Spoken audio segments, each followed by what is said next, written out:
Estimados estudiantes, mediante este material audiovisual vamos a desarrollar la presentación correspondiente a las características generales de los principales agentes infecciosos, incluidos en esta consideración los virus, las bacterias y los hongos, que es un subtema perteneciente a la unidad temática número 1, relacionado con los fundamentos e importancia de la sanidad en la producción animal.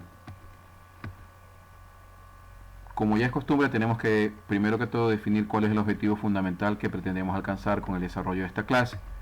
Este objetivo no es otro que describir las principales características biológicas o características biológicas más relevantes de los principales agentes infecciosos conocidos por afectar la salud de las especies animales de interés productivo. De acuerdo a su origen, estos agentes infecciosos, agentes patógenos pueden ser bacterianos, virales y micóticos. Algo muy importante para ubicarnos en contexto también es recordar los tres componentes que constituyen la denominada triada o triángulo epidemiológico. Recuerden ustedes que este era un modelo teórico planteado para poder comprender cómo se desarrollan en la naturaleza los fenómenos de enfermedad o los fenómenos patológicos.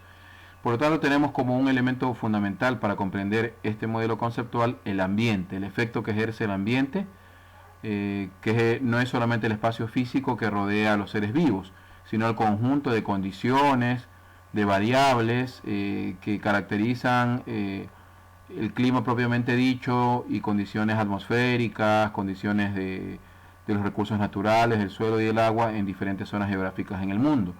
Algo muy importante que hay que tomar en consideración, estudiantes, con relación a la sanidad de las especies animales de interés zootécnico, es que las condiciones ambientales en las que viven los animales de producción dependen exclusivamente de las personas que somos responsables de gestionar dichos sistemas de producción y de cría. Por eso debemos pensar muy bien en el momento en que estemos diseñando las instalaciones, por ejemplo, en sistemas de producción de carácter intensivo, como pueden ser sistemas de animales monogástricos como cerdos, como pollos, bovinos que se manejan también en sistemas de confinamiento o en establos lecheros, o bovinos sometidos a procesos de ceba o engorda intensiva en confinamiento también. Es decir, hay que planificar y diseñar de una forma en que se respeten condiciones mínimas que garanticen el espacio vital para las especies animales y consecuentemente su bienestar. ¿Por qué razón es importante esto? Porque tenemos que comprender que los agentes patógenos o causantes de enfermedad o potencialmente capaces de provocar enfermedad son ubicuos, es decir, están ubicados en la naturaleza en distintos ambientes o en distintos entornos. Es más, muchos de estos agentes son microorganismos que se comportan de manera oportunista o facultativa. ¿Qué quiere decir esto? Que pueden estar presentes haciendo parte de la microbiota de la flora presente, por ejemplo, en el tracto genitourinario o en el tracto respiratorio o en el tracto gastrointestinal de los animales, y están esperando cualquier situación que genere desequilibrio entre los tres componentes de la triada, agente patógeno, ambiente, salud del animal, para poder desarrollar su acción patógena. Entonces, tenemos que entender que la peligrosidad o el riesgo de la acción generadora de enfermedad de estos microorganismos aumenta cuando se acumulan en el ambiente en el que viven los animales, sobre todo condiciones que favorezcan la multiplicación descontrolada de estos agentes patógenos, como puede ser, por ejemplo, la contaminación o los problemas de mal manejo originados por hacinamiento, que determinan que muchos animales estén agolpados en espacios físicos reducidos, con lo cual el contacto físico se incrementa, genera condiciones de estrés que pueden vulnerar los mecanismos de resistencia en la salud de los animales y los niveles de riesgo se elevan, por lo tanto, generándose condiciones favorables para que estos agentes patógenos puedan vulnerar las barreras de defensa y provocar finalmente enfermedad. Vamos a hablar de forma concreta de cada uno de los agentes patógenos dependiendo de su naturaleza o de su origen. Y vamos a comenzar primero que todo, tal vez, por los agentes patógenos más conocidos y más prevalentes en cuanto a su capacidad de provocar enfermedad, como son las bacterias. Recordando un poco nociones elementales de biología, tenemos que señalar que las bacterias son primero que todo organismos unicelulares pertenecientes a la clase procariota. ¿Qué quiere decir esto? Que son básicamente microorganismos celulares, microscópicos, que se caracterizan por poseer núcleo. Recuerden ustedes que los organismos procariotas reciben este nombre básicamente porque poseen un núcleo en el cual básicamente está almacenado de manera empaquetada, de manera comprimida, la información genética de la especie. Mientras que los organismos eucariotas son aquellos que no poseen núcleo y tienen otros mecanismos para poder garantizar el almacenamiento y transmisión de su información hereditaria. Son agentes microscópicos que se reproducen generalmente de manera asexual. Varían ampliamente en la naturaleza en cuanto a su tamaño, en cuanto a su forma y en cuanto a su capacidad de producir enfermedad, conocida también como patogenicidad, y asimismo en el carácter específico del huésped. ¿Qué quiere decir esto? Que en la naturaleza no todos los géneros bacterianos que existen son patógenos o capaces de causar enfermedad. Tenemos que reconocer y entender que la gran mayoría de familias bacterianas son de vida saprófitas, es decir, viven de manera inocua, inofensiva, en distintos medios naturales, en distintos ecosistemas, llevando a cabo funciones muy importantes que hacen parte de la denominada biocenosis o el conjunto de mecanismos que permiten la interacción entre diferentes formas de vida en distintos ecosistemas. Y una reducida cantidad de familias y de géneros son realmente patógenos o capaces de provocar enfermedad. En cuanto a las bacterias patógenas o capaces de causar enfermedad, tenemos que reconocer que ellas tienen básicamente dos elementos importantes que hay que conocer. Primero, su propia patogenicidad o capacidad de provocar enfermedad. Y en segundo lugar, el grado o intensidad que tienen para desarrollar esa enfermedad, que se conoce con el nombre de virulencia. Además, hay cierta especificidad, que quiere decir esto, que por mecanismos de evolución biológica, ciertas bacterias se han habituado a vivir dentro o fuera de ciertos organismos vivos superiores o pluricelulares.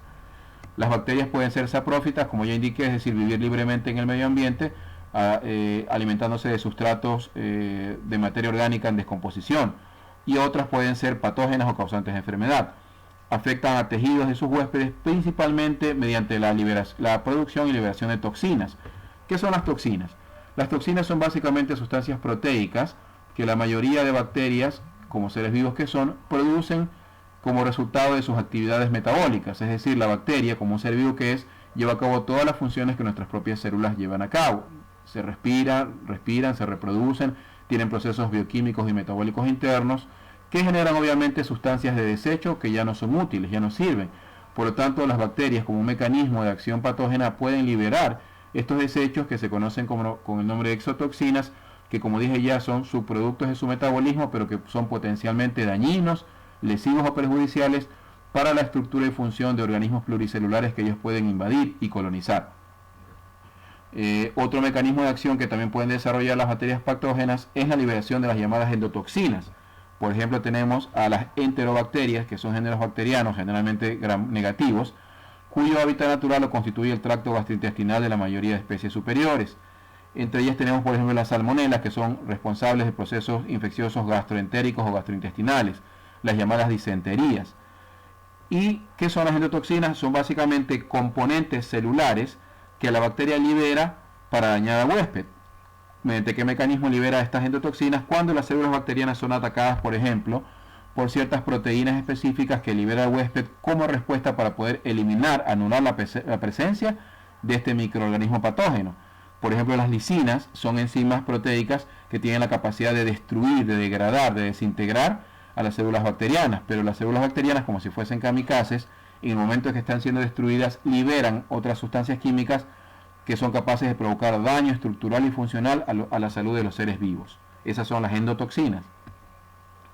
Los síntomas que se suelen manifestar o que puede presentar un animal afectado por una infección bacteriana generalmente son provocados en primer término por la acción de las exotoxinas, que obviamente en el proceso de colonización y multiplicación que los microorganismos bacterianos llevan a cabo son las primeras sustancias de desecho que eliminan las bacterias. Pero las endotoxinas se pueden presentar posteriormente cuando obviamente los mecanismos de defensa inmunitaria, sobre todo de orden celular, reaccionan provocando destrucción y lisis de los invasores bacterianos patógenos. Aquí podemos apreciar en esta gráfica, en esta diapositiva, cuál es la estructura básica que presenta una célula bacteriana. Primero que todos vemos su citoplasma o protoplasma, en cuyo centro se presenta pues el ácido desoxirribonucleico, en el caso de esta bacteria que aparece aquí ejemplificada, que es básicamente, como nosotros conocemos, la molécula química en la cual se almacena la información genética de la especie. Dentro de su citoplasma también hay la presencia de otros organelos, como pueden ser plásmidos, que son estructuras que también contienen material genético, puede ser ácido ribonucleico o ácido desoxirribonucleico, que en un momento determinado las bacterias también pueden utilizar para llevar a cabo su proceso de reproducción. Además hay presencia de glándulos de sulfuro, hay presencia de otros organelos cumplen diferentes funciones para el metabolismo de la célula bacteriana. La célula bacteriana también presenta, como célula procariota, que es una membrana externa, que está básicamente formada por la unión de péptidoglicanos, que son sustancias químicas complejas, o mixtas, formadas por la unión entre péptidos, que son cadenas de aminoácidos, y azúcares simples. Entonces, tienen en primer lugar esta membrana celular, y externamente presentan algunas estructuras que les sirven sobre todo para la función de la locomoción o desplazamiento. ¿Cuáles son los flagelos, que tienen forma de látigo de cola? Tienen fimbrias, que son como pequeños pelitos, estructuras piliformes, que mediante un movimiento coordinado les permiten también el desplazamiento de las bacterias, sobre todo en medios acuáticos. En su interior, como dijimos ya, hay presencia de ribosomas. Los ribosomas son organelos muy importantes que intervienen en los procesos de síntesis, sobre todo de proteínas, enzimas, que cumplen la función de digerir sustancias nutritivas que la bacteria pues atrapa de su medio para poder alimentarse. Entonces vemos que la estructura de una célula bacteriana y su morfología es básicamente muy sencilla. Hablando un poco de la etimología, tenemos que la palabra bacteria procede del latín bacterium, que quiere decir bastón o palo. ¿Por qué razón? Porque cuando fue posible el desarrollo de la microscopía, las primeras estructuras morfológicas que se apreciaron en las bacterias correspondían sobre todo a bacterias telúricas o bacterias cuyo medio ambiente natural es el suelo, principalmente bacterias pertenecientes al género Clostridium, muchas de las cuales son patógenas o causan enfermedades muy graves en los animales. Y la forma o la morfología característica de estas bacterias es que presentaban una forma alargada a manera de un bastón o palo. Por eso se acuñó el término de bacterium, porque la mayoría de bacterias que se conocieron al principio tenían esta forma alargada como un bastón o palo. También tenemos el término bacillus, que en latín quiere decir varilla o también bastón, que se aplicó sobre todo para estas bacterias que, como indiqué anteriormente, tienen una forma típica o característica alargada en forma de bastón o de un palito alargado. También existe el término coccus, que quiere decir en griego grano. ¿Por qué razón? Porque hay muchas bacterias, sobre todo del género bacterias gram positivas pertenecientes al género estafilococo y streptococo, que presentan una morfología esférica o redondeada u ovalada. En el caso, por ejemplo, de los estreptococos, tenemos el caso del Streptococcus aureus, que es uno de los principales agentes causantes de las infecciones en la glándula mamaria de los bovinos, de la mastitis. La palabra estreptococo básicamente se utiliza porque son bacterias esféricas que están unidas formando una especie de rosario o de cadena. Los estafilococos, en cambio, forman agrupaciones más pequeñas.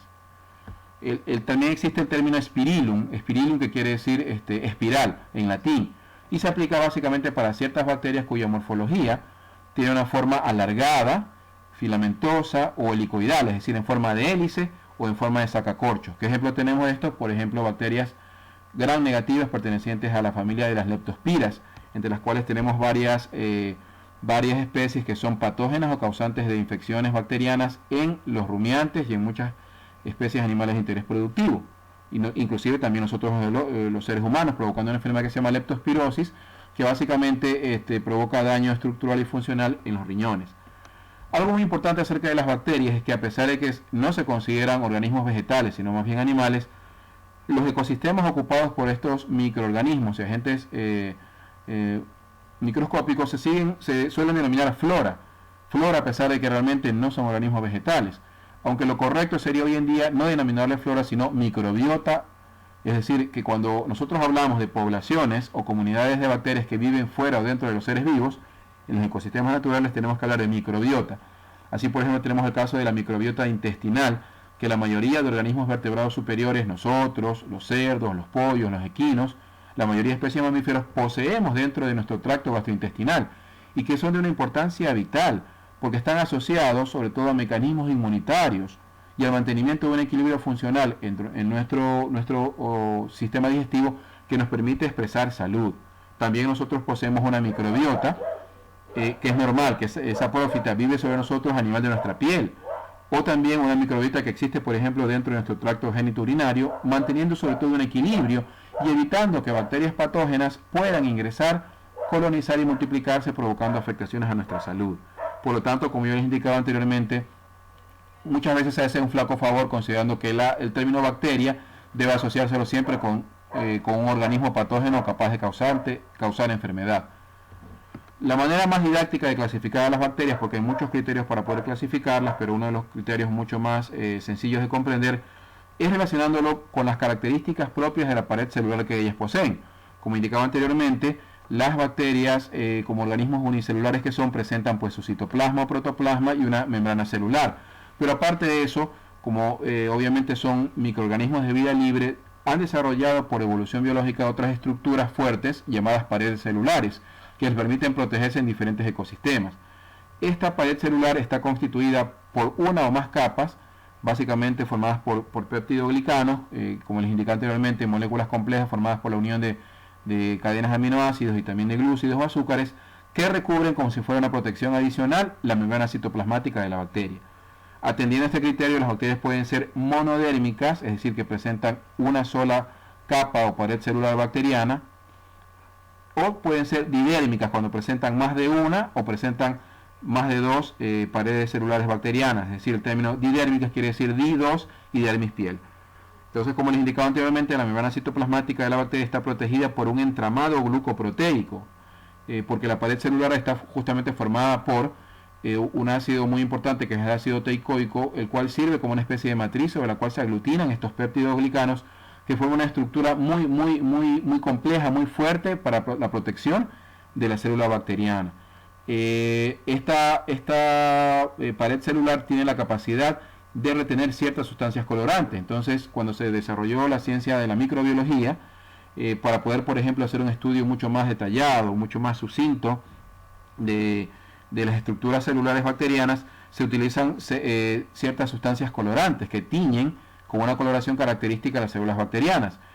Eso dio entonces pie a que las bacterias desde ese punto de vista se clasifiquen en dos tipos. Las bacterias gram positivas, denominadas así, porque se caracterizan por presentar una pared celular mucho más compleja, formada por más de dos capas, inclusive de peptidoglucanos, que tienen la capacidad de retener, de mantener muchas sustancias colorantes, sobre todo en este caso la eosina, que le da una coloración, el violeta de genciana, el violeta de Giemsa, y la eosina, que le da una coloración típicamente azul.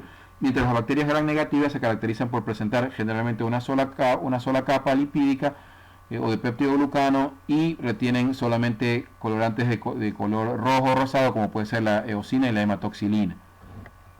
En la siguiente diapositiva vamos a ver justamente una representación de esto. Tenemos justamente qué es lo que caracteriza la pared celular de cada bacteria. Las bacterias gram negativas presentan una pared celular mucho más simple, formada por una sola capa de peptidoglucano, ustedes pueden apreciarla aquí, que protege su membrana celular, que está formada, como indiqué, por proteínas y lípidos. Mientras que en el caso de las bacterias gram negativas, que ustedes pueden apreciar acá, presentan una pared celular mucho más gruesa, formada por la unión, por las capas superpuestas, como si fuera una lasaña, de varias capas de peptidoglucano, y presenta, como pueden ver ustedes aquí, estos filamentos o fibras alargadas a manera de espiral, que es el ácido teicoico, que es un ácido muy importante que forma una especie de pegamento que permite mantener unidas estas paredes celulares bacterianas. Y por tanto le dan una capacidad mayor de retención de los pigmentos, sobre todo de los que tiñen de color azul. La pared celular de la bacteria, como hemos dicho ya, es una estructura que le brinda protección, que recubre y protege a la célula bacteriana. Y desde el punto de vista farmacológico es muy importante el estudio de estas estructuras, porque nos permiten comprender, en el caso de los medicamentos que se han desarrollado, farmacológicamente hablando, para poder eliminar sobre todo las bacterias patógenas, cuál es el mecanismo específico de acción de cada antibiótico. Nosotros tenemos el caso de ciertos antibióticos que pertenecen al grupo de los beta-lactámicos, como son las penicilinas, que tienen la capacidad de inhibir la síntesis o la formación de la pared celular bacteriana. ¿Qué antibióticos pertenecen a este grupo? La penicilina en todas sus gamas y todas las cefalosporinas. ¿Qué acción lleva a cabo la penicilina, que fue el primer antibiótico que se desarrolló en la historia? Es básicamente una sustancia química producida por hongos del suelo, hongos pertenecientes al género Penicillium. Este antibiótico tiene la capacidad de inhibir o alterar los mecanismos que permiten la síntesis, la construcción, la formación de la pared celular bacteriana. Por lo tanto, se dice que la acción de este tipo de antibióticos es bactericida, porque quiere decir que mata a la célula bacteriana. Mientras que tenemos el caso de otros antibióticos, como las quinolonas, entre las cuales tenemos, por ejemplo, como más conocida, la enrofloxacina, que se utiliza mucho en rumiantes, en bovinos, en caprinos, en cerdos, y también la danofloxacina, que se utiliza más en aves. Este antibiótico, estas sustancias químicas, en cambio, tienen capacidad para actuar dentro de la célula bacteriana, inhibiendo, por ejemplo, su reproducción al inhibir la síntesis del ácido desoxirribonucleico. O también tenemos el caso, por ejemplo, de las sulfas y las trimetoprimas, que actúan también dentro del citoplasma bacteriano, inhibiendo ciertos mecanismos enzimáticos que le permiten metabolismo energético a la célula, y por lo tanto terminan a un largo plazo provocando la muerte de la célula. Como el mecanismo de acción de estos dos antibióticos es más gradual, provocan generalmente un proceso de destrucción mucho más lento de la célula bacteriana, y se les denomina, por eso, desde el punto de vista farmacológico, con el término genérico de bacteriostáticos, porque ellos inhiben el crecimiento y la multiplicación de las bacterias. Seguramente en farmacología ustedes van a estudiar mucho más en detalle esta información que les estoy explicando ahora. Bueno, vamos a hablar ahora de cuáles son los principales factores que intervienen para permitir el desarrollo de las infecciones bacterianas o enfermedades bacterianas en los organismos animales. Los principales factores que nosotros podemos mencionar son básicamente los siguientes. Primero, la capacidad de resistencia natural que tiene el organismo vivo, que recuerden ustedes, en términos epidemiológicos se conoce como huésped u hospedador, para poder hacer frente, resistir la acción patógena de las bacterias. Hemos dicho que los seres vivos tenemos distintos mecanismos y barreras de protección que nos defienden de la agresión o el ataque de agentes patógenos. Por ejemplo, la piel, las lisosimas, que son proteínas enzimáticas que están presentes en nuestras secreciones, puede ser en la saliva, puede ser en el sudor, que tienen capacidad, como hemos visto, de provocar lisis, de destruir la pared celular de las bacterias. En segundo lugar, la lesión de los tejidos, es decir, no es lo mismo que una bacteria que esté, un estreptococo, o una bacteria que pueda tener capacidad de provocar el desarrollo de pus, una bacteria piógena, esté presente sobre nuestra piel o la piel de un animal, nuestra piel íntegra, sana, sin ningún tipo de lesión, corte o cualquier otra herida que permita su ingreso, que por ejemplo el corte que se presente puede ser en el pezón de una vaca, una escoriación, una grieta que se presente por una herida. Esa básicamente constituye una puerta de entrada que permite que bacterias que están inclusive presentes sobre la piel de manera saprófita, de manera inofensiva, puedan aprovechar esa puerta para ingresar y provocar una infección de carácter mucho más serio, ¿verdad? En tercer lugar, la localización, ubicación exacta del microorganismo en el cuerpo. Aquí tenemos que hablar de un término epidemiológico muy importante que se relaciona con cuál es o cuáles son los órganos y tejidos blancos o dianas de los agentes patógenos. ¿Qué quiere decir este término diana o blanco? Que cada microorganismo patógeno, bacteria o virus, los virus principalmente, tienen o han escogido ciertos tipos de tejidos y órganos específicos para poder establecerse y multiplicarse. Por ejemplo, en el caso de la leptospira, bacteria gram negativa, que por su morfología parece un sacacorchos, su órgano blanco son los riñones, los riñones, es decir, cuando ella ingresa por vez primera al organismo de un animal que infecta, lleva a cabo un proceso de multiplicación cuyo objetivo final es tratar de arribar hasta el tejido renal y establecerse ahí. Las bacterias pertenecientes a la familia de las micobacterias relacionadas con procesos infecciosos que afectan al sistema respiratorio de los animales superiores. Entre ellas tenemos, por ejemplo, la tuberculosis, al Mycobacterium tuberculosis. Su órgano blanco principal es el tejido linfático, pero tiene una especial predilección o preferencia por el tejido linfático presente en los alvéolos pulmonares. Entonces, cada bacteria tiene, dependiendo del órgano tejido blanco que haya escogido, tiene mayor o menor capacidad de desarrollar infección también. En cuarto lugar, la capacidad de producción de la enfermedad. Como lo mencionamos anteriormente, en este sentido existen dos mecanismos. Primero, la patogenicidad, que es la capacidad propia que posee un agente bacteriano para provocar enfermedad, y la virulencia, es decir, qué tan grave, tan intenso es el proceso de infección que puede provocar en un momento determinado un agente bacteriano. Por ejemplo, no es lo mismo el proceso infeccioso que puede provocar un estreptococo que ingresa a la glándula mamaria de una vaca a través de su pezón y provoca una mastitis, ¿no? La mastitis generalmente es una enfermedad de curso crónico. A diferencia, por ejemplo, de un Bacillus anthracis, que es causante del carbunco, que una vez que ingresa en el organismo del animal se multiplica rápidamente, sobre todo a través de la sangre, y generando procesos septicémicos de contaminación de la sangre, y provocando en periodos de tiempo muy cortos, no mayores a 24 o 48 horas, procesos infecciosos gravísimos que provocan la muerte del animal. Es decir, el Bacillus anthracis es un microorganismo bacteriano altamente virulento, que provoca enfermedad muy rápidamente y también muerte de manera rápida en los animales afectados.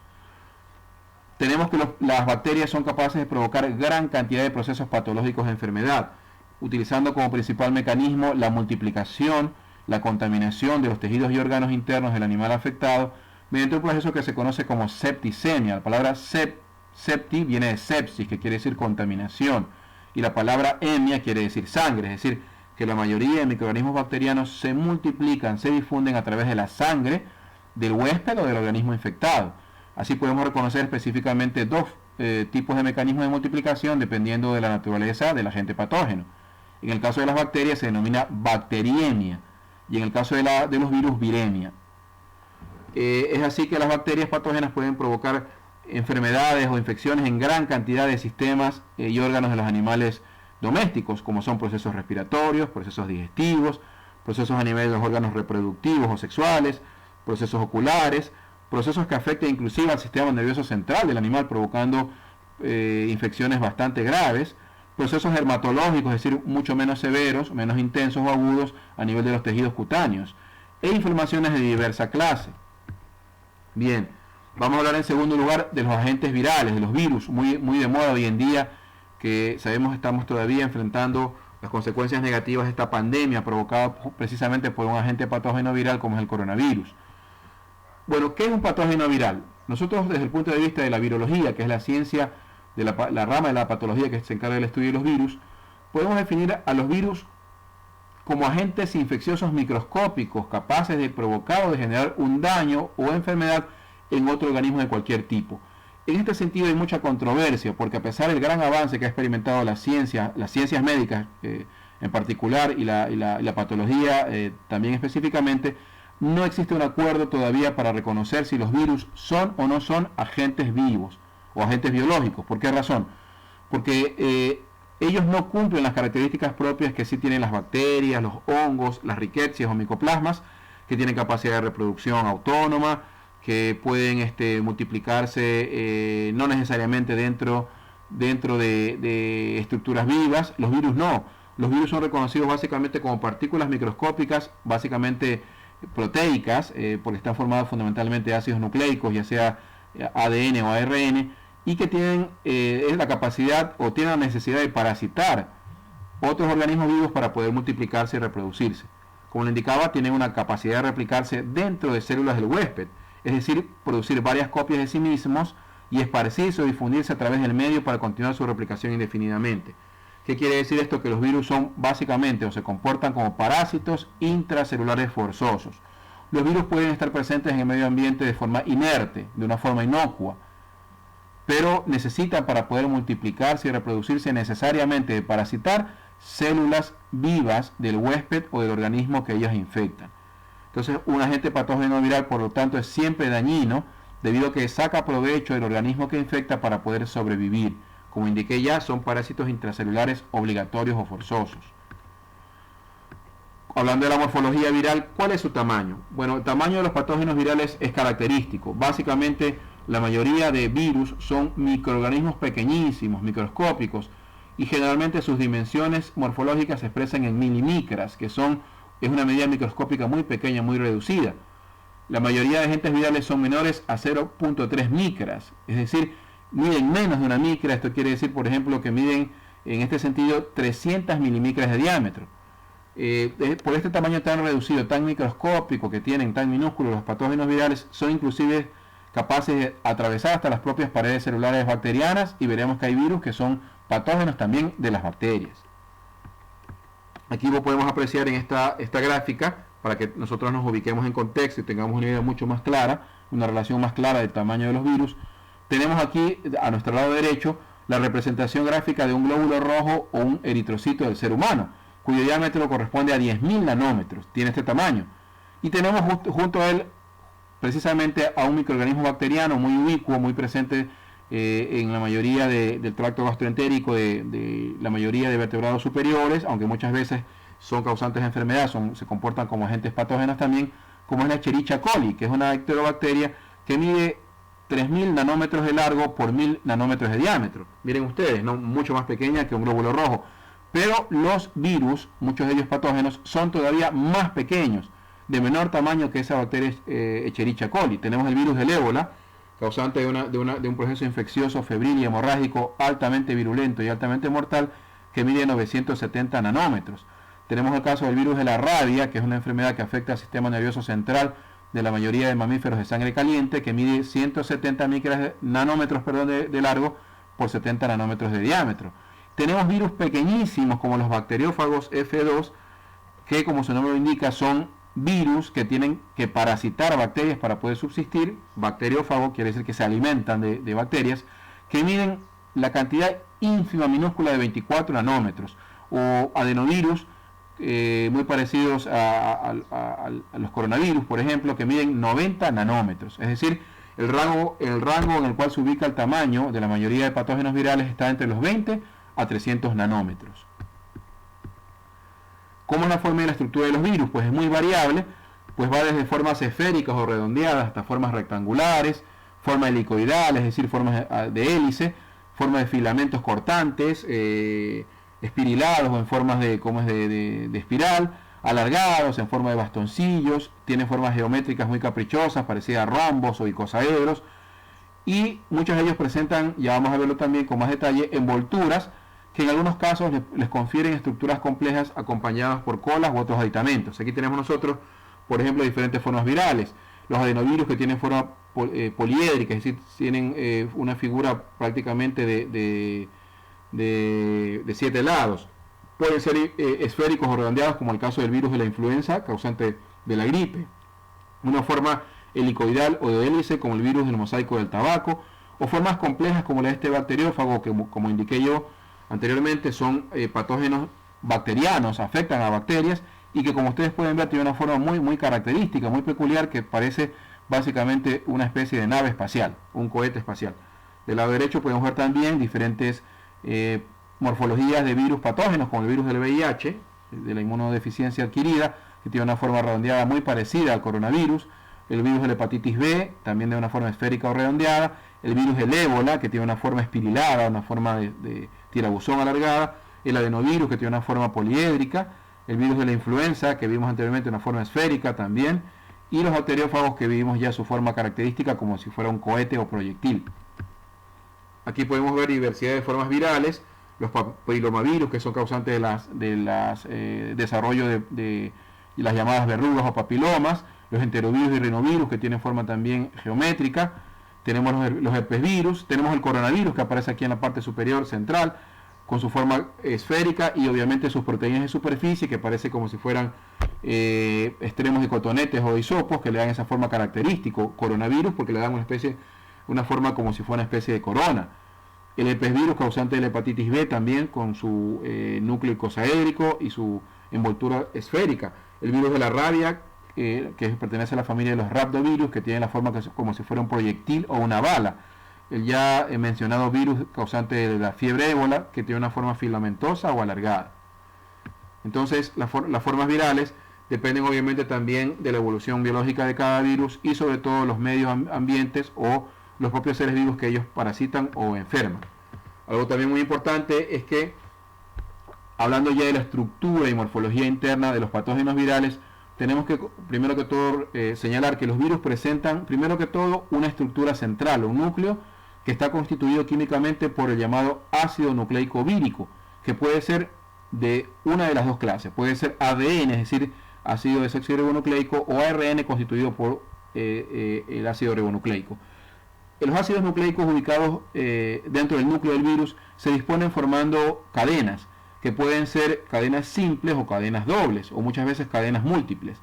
Algo muy importante que hay que señalar es que, dependiendo de cada biotipo viral, nunca están presentes los dos ácidos nucleicos juntos. O hay virus ADN o hay virus ADN. Nunca pueden estar presentes al mismo tiempo los dos tipos de ácidos nucleicos.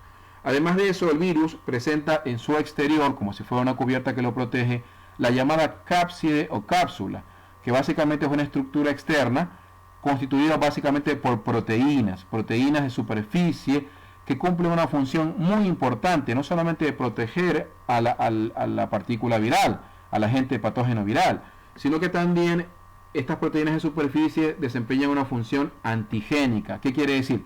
que estas proteínas tienen químicamente una relación con los antígenos, que son proteínas de superficie que se presentan, por ejemplo, en linfocitos, que son células blancas, leucocitos presentes en nuestro sistema inmunitario, y que al contactar sus proteínas de superficie con las proteínas de superficie presentes en la cápside viral, permiten el reconocimiento de los agentes patógenos, la extracción de información y el desarrollo de la llamada inmunidad activa, que veremos más adelante.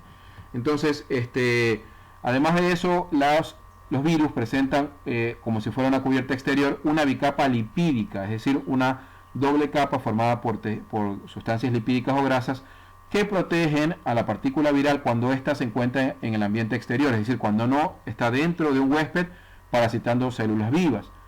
Algo muy importante que hay que señalar es que desde el punto de vista de la patogenicidad, las proteínas de superficie presentes en la cápside de los virus no son infecciosas por sí mismas. El virus, para poder desarrollar su acción patógena y para poder parasitar a una célula viva, tiene que actuar su ácido nucleico, en este caso el ácido ribonucleico. En esta gráfica podemos ver de una forma mucho más ampliada y fácil de entender cómo es la estructura o la morfología interior de un virus. Ustedes pueden ver las cadenas en forma de tirabuzón o sacacorchos del ácido nucleico. Y alrededor, como si fuera una estructura protectora, tenemos la cápside o cápsula exterior, formada por estas estructuras redondeadas, esféricas, que son las llamadas proteínas. Y aquí en el exterior vemos nosotros, como si fueran unas proyecciones, unas púas de color celeste, las llamadas proteínas de superficie. Estas proteínas de superficie son las que, por procesos quimiotrópicos, se relacionan con las proteínas presentes también, por ejemplo, en la membrana celular de las células que ellas parasitan. Es decir, el mecanismo que utiliza un patógeno viral para poder adherirse o fijarse a la célula o la membrana celular presente en los huéspedes que ellas parasitan es a través de estas proteínas de superficie. Ellas sirven como una especie de imán para poder adherirse. El agente patógeno completo, es decir, cuando nosotros hablamos de los patógenos virales, lo denominamos virus en plural, pero cuando está presente una sola partícula viral se conoce con el nombre de virión. Básicamente este término se emplea cuando el virus, la partícula viral, se ha eliminado de esa bicapa lipídica exterior que la protege. Entonces el virus, cuando está separado de células vivas, ya sea a nivel de laboratorio o presente en cualquier medio natural o en la naturaleza, es inerte, es decir, es inocuo, no tiene capacidad de provocar enfermedad. En muchas ocasiones se encuentra cristalizado, es decir, rodeado por esta bicapa lipídica de una forma inofensiva. Es decir, que no muestra actividad metabólica ni se multiplica. Para poder hacerlo, el virus necesita ingresar, haber atravesado las barreras de defensa inespecífica de un organismo vivo y tener contacto con una célula viva para así de esa forma activarse y iniciar su proceso de replicación o de multiplicación. Como indicaba anteriormente, los virus patógenos no son capaces de llevar a cabo sus procesos dentro de células invadidas, es decir, no son capaces de multiplicarse por sí mismos, necesitan parasitar una célula viva para poder llevar a cabo estos procesos. Entonces, cuando los virus patógenos invaden una célula de cualquier tejido que estén afectando, se aprovechan de los sistemas enzimáticos disponibles dentro de la célula que parasitan, modificando las funciones metabólicas de las células. ¿Qué es lo que hacen? De alguna forma como que se apoderan de los mecanismos de producción de proteínas de la célula huésped para ordenar, entre comillas esta palabra, la producción de partículas virales idénticas a sí mismas. Es decir, que el virus lo que hace es dominar los mecanismos enzimáticos de la bacteria que invade y le ordena que multiplique su propio ácido nucleico. Es importante mostrar que ningún otro tipo de microorganismo comparte estas características. Es decir, esta es una peculiaridad o característica peculiar o característica de los virus. El proceso completo que lleva a cabo un virus, como lo podemos ver en esta gráfica, en esta diapositiva, se denomina replicación viral. Y el proceso que permite que una célula huésped, es decir, que un virus entre en contacto con una célula huésped o hospedadora, se apodere de sus sistemas metabólicos para poder generar replicación de sí mismo, se reconoce con el nombre de transfección. Aquí podemos ver nosotros esquematizado cómo se lleva a cabo ese proceso de transfección que permite la replicación o multiplicación del virus. Aquí vemos el caso de este virus que tiene contacto con la membrana celular de una célula cualquiera, se une a la célula hospedadora a través de las proteínas de superficie, como lo indiqué anteriormente, y se produce la unión. El paso número 1, que es la unión, es decir, la absorción por mecanismos de endocitosis, entonces estas proteínas en superficie como que penetran, como vemos aquí en la secuencia número 2, se produce una penetración del patógeno viral, un contacto íntimo atravesando la membrana celular. Entonces se produce en ese momento lo que se denomina la entrada de inyección, que quiere decir que el material genético del virus penetra dentro del citoplasma de la célula parasitada, y luego de ello, en la secuencia número 3, se produce la síntesis, que quiere decir que las partículas virales se libera el ácido nucleico que está presente dentro del virus patógeno y se apodera de todos los mecanismos metabólicos que posee la célula, de los ribosomas, del aparato de Golgi, para poder subordinar a estos mecanismos a que produzcan o repliquen el ácido nucleico característico del virus patógeno que las ha parasitado. Entonces, una vez que se ha producido suficiente cantidad de partículas virales idénticas al virus que provoca la infección, estas partículas virales se agrupan, se ordenan, se reorganizan para poder formar nuevas partículas virales hijas, por decirlo así. Este proceso en la secuencia número 4 se conoce con el nombre de ensamblaje, es decir, hay un reordenamiento, una reestructuración. Finalmente, cuando se ha producido suficiente cantidad de partículas virales, estas partículas virales son liberadas. En el paso número 5, liberación, es decir, abandonan la célula que han parasitado y se liberan hacia el exterior y se produce la destrucción y la muerte de esa célula que ha sido parasitada y utilizada meramente para poder favorecer la replicación del virus patógeno. Estas partículas virales continuarán de forma indefinida con este proceso, porque recuerden ustedes que el propósito principal, la misión principal del ácido nucleico es garantizar la supervivencia de la especie. Y aunque el virus no sea reconocido como agente biológico, sin embargo, por lo menos para estos mecanismos de multiplicación se comporta como si lo fuera. En tercer lugar, vamos a hablar de otros agentes patógenos que recién hace unos 30, 40 años atrás han comenzado a ser estudiados de manera más amplia y profunda, que son los priones. ¿Qué son los priones? Los priones no son más que proteínas o agregados supramoleculares de proteínas, fundamentalmente son proteínas mixtas, glucoproteínas formadas por la unión de péptidos o cadenas de aminoácidos con glúcidos o azúcares, pero proteínas infecciosas por presentar una estructura molecular anormal, es decir, presentan plegamientos anómalos y tienen la capacidad de ser transmisibles. La mayoría de priones que se han estudiado con capacidad patógena o con capacidad para provocar enfermedad se los ha podido localizar y estudiar sobre todo a nivel de las células que forman el tejido nervioso de vertebrados superiores, fundamentalmente en las neuronas del sistema nervioso central, teniendo una gran afinidad por unirse a las membranas que recubren a los neurocitos o células estructurales y funcionales del sistema nervioso central. Los priones o partículas priónicas son más conocidas y estudiadas por provocar las llamadas encefalopatías espongiformes transmisibles. ¿Por qué reciben esta denominación? Porque generalmente estas partículas infecciosas, una vez que ingresan al organismo del ser vivo, del animal que afectan, llevan a cabo un proceso de carácter crónico que toma varios años. Es decir, mientras que ellas se pueden movilizar y desplazar hasta el sistema nervioso central, toma mucho tiempo, pueden pasar desde meses y hasta años. Y una vez que se ubican en este tejido provocan una degeneración, procesos degenerativos, necrosantes del tejido funcional del encéfalo, provocando alteraciones gravísimas e irreversibles, sobre todo en las funciones nerviosas del ser vivo o del organismo afectado.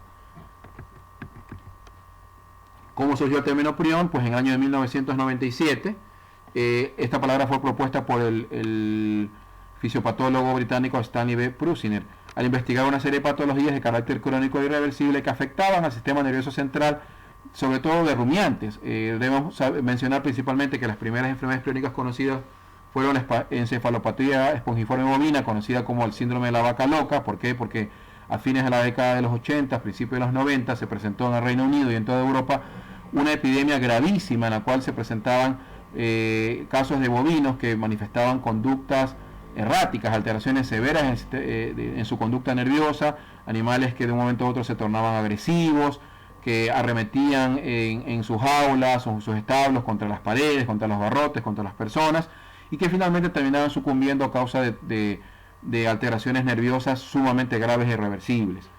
Entonces la palabra prion surgió de un acrónimo en inglés que significa o une las dos palabras, proteína e infección. ¿Por qué razón? Porque se caracterizaban como proteínas infecciosas, proteínas con una estructura molecular anormal o anómala con capacidad para provocar enfermedad. Los priones se definen como estructuras capaces de autorreplicarse a formas infecciosas, es decir, tienen capacidad de autorreplicarse por sí mismas, mediante cambios conformacionales causando fundamentalmente las llamadas encefalopatías espongiformes transmisibles y las prionopatías. ¿Cómo es el mecanismo de acción de estas partículas patógenas, lo de los priones? Primero que todo, como vemos en esta secuencia, un prión es una variedad defectuosa de una proteína normalmente inofensiva, puede estar presente en el medio ambiente exterior que se encuentra en un organismo de mamíferos y aves. En segundo lugar, cuando las proteínas están situadas en las membranas celulares del cerebro, sufren cambio de forma que pueden causar daños en la salud. ¿Qué podemos apreciar aquí nosotros en el centro? Una proteína sana con su estructura molecular normal. Ustedes deben saber que como las proteínas son las biomoléculas de mayor complejidad, generalmente están formadas por larguísimas cadenas de aminoácidos, formando péptidos, polipéptidos, presentan debido a esta estructura molecular compleja y de elevado peso, presentan una forma característica como si fueran cintas, plegamientos. Esa correspondería a la estructura de una molécula proteica normal. Pero cuando se presentan alteraciones en el orden, por ejemplo, de los aminoácidos que forman las cadenas peptídicas, se pueden desarrollar estos priones o proteínas infecciosas, provocando una alteración, una forma anormal en la estructura molecular de la proteína conocida como prión. Entonces, una vez que estas proteínas se movilizan hacia el tejido nervioso, pueden provocar un daño irreversible, una degeneración, sobre todo en la estructura de las neuronas, especialmente de ciertas neuronas especializadas en las funciones del equilibrio, ubicadas a nivel del encéfalo, provocando alteraciones graves y complicadas. En este sentido tenemos que señalar que cuando se desató la enfermedad de la vaca loca o encefalopatía espongiforme bovina, los primeros hallazgos que se establecieron determinaron que el origen de esta enfermedad se debió a que, como en el Reino Unido y en toda Europa en esa época se utilizaban desechos de matadero, es decir, despojos de sangre, vísceras, procedentes de ovinos que eran sacrificados en mataderos. Todos estos desechos de matadero se utilizaban para producir alimento concentrado, pienso, la harina de sangre, harina de desecho, para ser utilizado como un ingrediente en la elaboración de alimento balanceado para alimentación de ganado lechero especialmente. Entonces, cuando comenzaron a presentarse una oleada de casos de esta enfermedad, inclusive se apreciaba que a nivel de las fincas lecheras los animales presentaban esta característica, es decir, alteración en su sistema nervioso, conductas erráticas, conductas aberrantes, marcha o actividad locomotora anormal, recumbencia, que es una marcha digamos vacilante, una marcha normal, anormal, la ataxia, que es cuando el animal da vueltas en círculo, es decir, conductas nerviosas totalmente aberrantes, totalmente anormales. Entonces se determinó que esta enfermedad era causada justamente por que seguramente ciertas proteínas que estaban presentes en esos tejidos de matadero, de órganos de ovejas, sobre todo, que habían sido tomados de los camales de los mataderos, seguramente los procesos de cocción al que fueron sometidos provocó una desnaturalización de estas proteínas, que obviamente fueron ingeridas en el alimento concentrado por bovinos lecheros, bovinos de carne, y degeneraron estos procesos de encefalopatía espongiforme, que inclusive, y es lo más preocupante, tiene cierto riesgo zoonótico. ¿Por qué razón? Porque existe una enfermedad conocida con el nombre de enfermedad de Creutzfeldt-Jakob, que se presenta en el ser humano característico que presenta sintomatología muy característica, parecida a la encefalopatía espongiforme en los bovinos. ¿Por qué? Porque se produce una degeneración del tejido nervioso en las personas afectadas, con la consecuente afectación gravísima de sus funciones normales de movimiento y de locomoción. Esta enfermedad es muy grave porque es de curso crónico, es decir, toma muchos años en desarrollarse, y es irreversible, es decir, el daño que provoca no se lo puede ya revertir, y generalmente sus consecuencias son mortales. Aquí en esta gráfica ustedes pueden apreciar nuevamente de una manera más esquemática cómo es la configuración normal de una proteína cuya estructura molecular es normal, y la de una proteína priónica infecciosa con su configuración alterada. Pueden ver aquí ustedes en la imagen del lado derecho cómo se presenta el cerebro de una vaca afectada por encefalopatía espongiforme, es decir, recibe ese nombre de espongiforme porque el proceso degenerativo que sufre el tejido encefálico lo hace como si se convirtiera en una especie de esponja, es decir, totalmente degenerado, totalmente anormal. Y aquí vemos en la parte inferior a una vaca afectada por esta enfermedad que presenta obviamente una conducta anómala. En esta diapositiva pueden ver también ustedes otra enfermedad conocida con el nombre de Scrapie. El Scrapie justamente es una encefalopatía espongiforme que afecta a rumiantes menores. principalmente a ovinos y a caprinos, pero también ha sido diagnosticada en rumiantes de vida silvestre, como son ciervos y renos. Entonces ustedes pueden apreciar aquí en la izquierda estos cortes histológicos apreciados por microscopía, cómo está presente, cómo es la característica morfológica de un tejido nervioso normal, aquí en la esquina superior izquierda. Y en la parte de abajo, cómo se presenta la enfermedad de Creutzfeldt-Jakob que afecta a los seres humanos. Ustedes pueden ver que hay como cuerpos de inclusión que están presentes dentro de los neurocitos o células nerviosas y una apariencia granulosa, granulada, típica de la alteración espongiforme. El Scrappy del lado derecho, que es una degeneración gravísima también del tejido encefálico, ustedes pueden ver con presencia de cuerpos de inclusión en los neurocitos o células nerviosas encefálicas y una degeneración completa de la estructura nerviosa. Vamos a hablar finalmente de los hongos como agentes patógenos. El término hongo abarca, en un concepto general, a gran cantidad de organismos vivos, entre los cuales se contemplan a los mohos y las levaduras. Los hongos son organismos vivos que están distribuidos ampliamente en el suelo, es decir, tienen una amplia distribución en todos los ecosistemas terrestres, pudiendo estar presentes a nivel de plantas, en el agua y en el aire. La mayoría de hongos, al igual que las bacterias, son de carácter saprófito, es decir, que son organismos heterótrofos que no son capaces de sintetizar sus propias sustancias nutritivas y tienen que descomponer materia orgánica.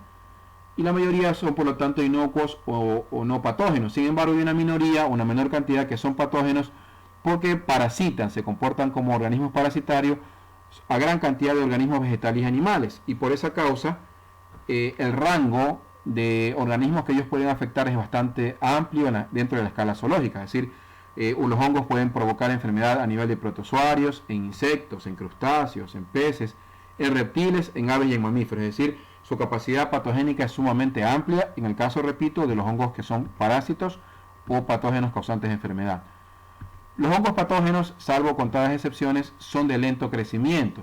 Y es por eso que el proceso de colonización que lleva a cabo un hongo es bastante lento, es bastante detenido en el tiempo y puede presentarse procesos de contaminación con bacterias. Es decir, que, por ejemplo, una dermatomicosis, una enfermedad que es una enfermedad micótica que afecta a los tejidos superficiales, a los tejidos cutáneos, a la piel, puede en un momento determinado, por su proceso lento, puede llegar a contaminarse con bacterias, produciéndose infecciones bacterianas secundarias que pueden llegar a complicar el proceso inicial de esa dermatomicosis o infección micótica en la piel.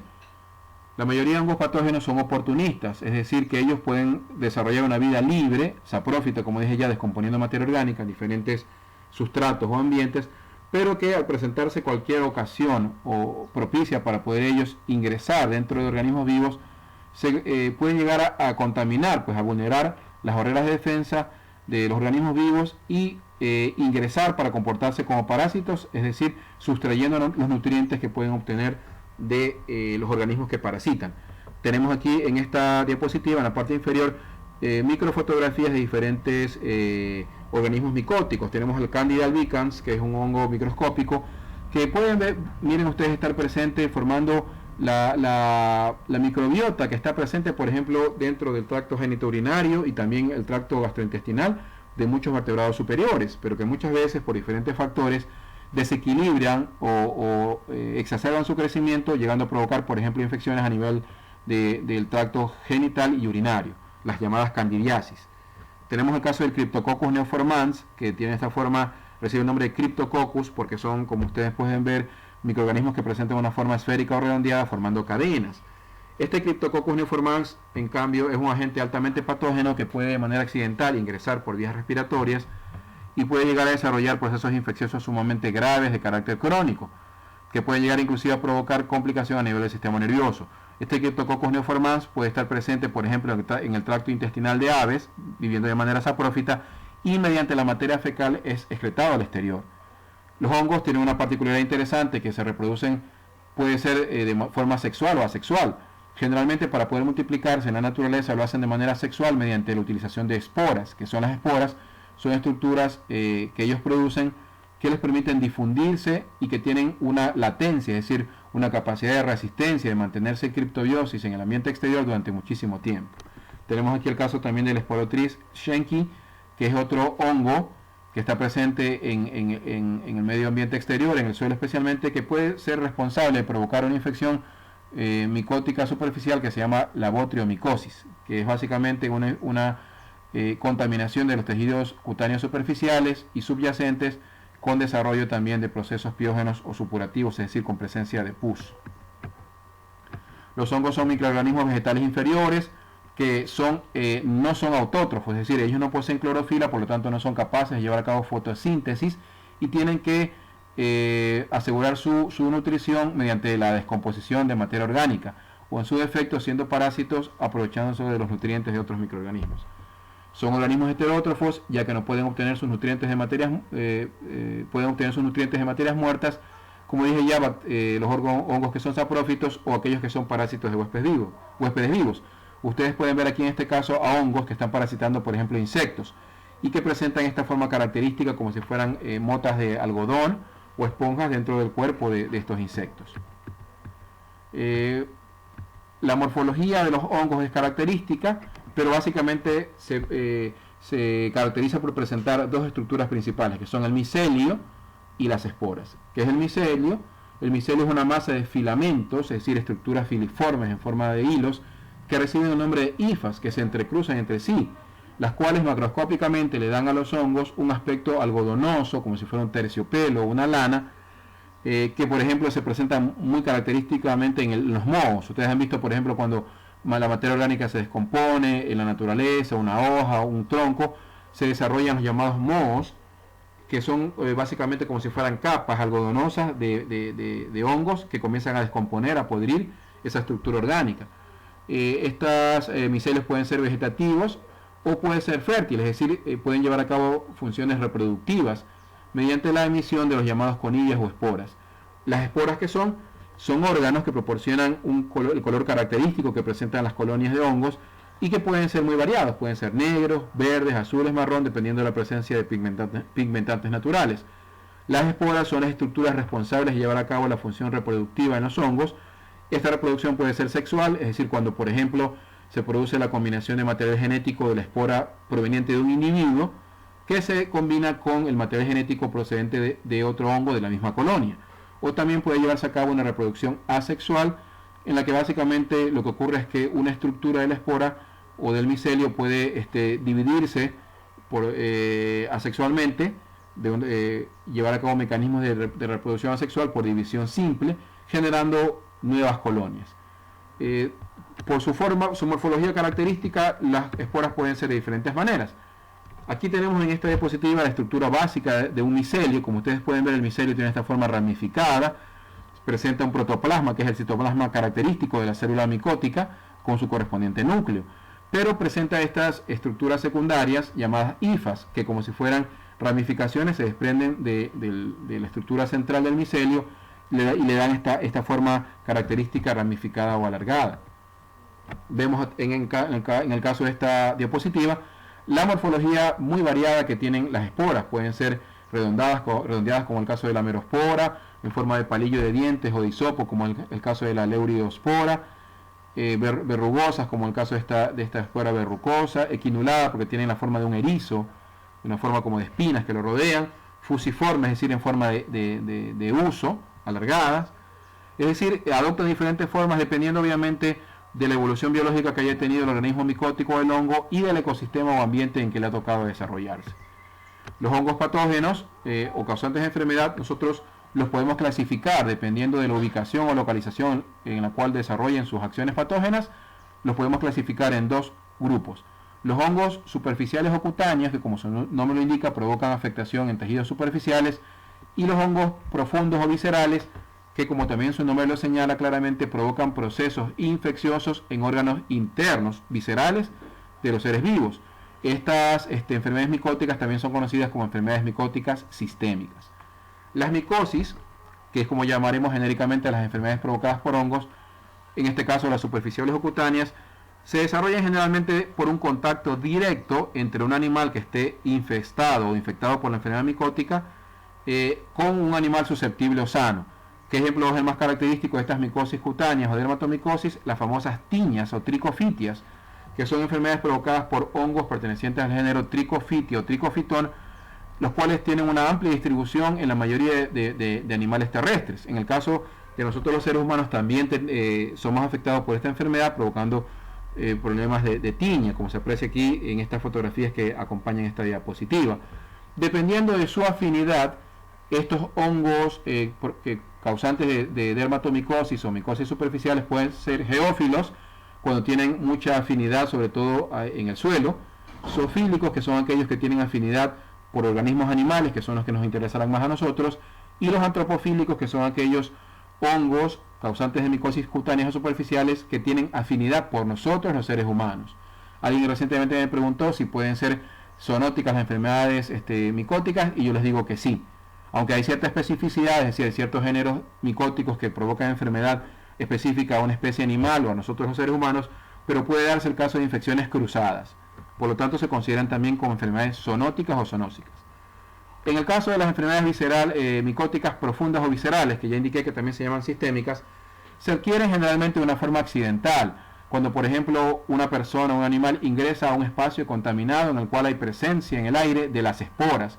Las esporas de los hongos se difunden porque son partículas casi microscópicas que no se aprecian a simple vista y pueden difundirse en el aire. Pueden estar flotando, y cuando un animal o una persona ingresa a un ambiente contaminado, las puede inhalar por vía respiratoria, o también puede darse el caso de que se produce un contacto a través de heridas, cortes, escoriaciones, agrietamientos en la piel, o por ejemplo, penetración de una herida vulnerante. Puede ser que una astilla de madera, un palo, pueda estar contaminado con hongos. Viene el animal, en un momento determinado camina, y a través de su pezuña se provoca esta herida vulnerante, esta herida penetrante, penetra entonces la espora contaminada con hongos, y se produce de esa forma el ingreso al interior del organismo vivo de las esporas del hongo, que a partir de esta forma vegetativa se genera un proceso de multiplicación. Luego estas esporas invaden, se activan, es decir, salen de su estado de latencia, llegan a vencer las barreras de defensa específicas del huésped, es decir, siempre toda invasión por esporas genera un proceso inflamatorio, pero generalmente son muy eficientes las esporas para poder evadir o neutralizar estos mecanismos de defensa, y se produce en este caso, como se puede apreciar aquí en estas gráficas, la multiplicación de las esporas del hongo dentro del tejido pulmonar. Tenemos aquí en esta gráfica el caso del hongo Cryptococcus neoformans, que, como les indiqué anteriormente, es un hongo que puede vivir de manera saprófita o inocua en el tracto intestinal de muchas aves, como el caso, por ejemplo, de las aves columbiformes, como pueden ser las tortolas o las palomas. Entonces, ¿qué ocurre? En muchos lugares, por ejemplo, sitios abandonados, las palomas defecan y se produce una altísima contaminación de materia fecal de estas aves. ¿Qué ocurre entonces? Cuando se deseca la materia fecal, se liberan las esporas que contaminan el aire. Llega una persona, entra a ese ambiente, puede ser una bodega, por ejemplo, y respira ese aire contaminado o altamente contaminado con esporas. Las esporas ingresan por vía respiratoria, son inhaladas, ingresan al tejido pulmonar, como se aprecia aquí, se localizan en los alveolos pulmonares, comienzan su proceso de multiplicación, de colonización, provocando procesos infecciosos sumamente graves, las llamadas bronquitis micóticas o micosis pulmonares, que pueden ser muy graves porque si los mecanismos de defensa inmunitaria o cualquier tratamiento terapéutico que se aplique no da resultados, pueden llegar inclusive a colonizar el sistema nervioso central, siendo potencialmente mortales.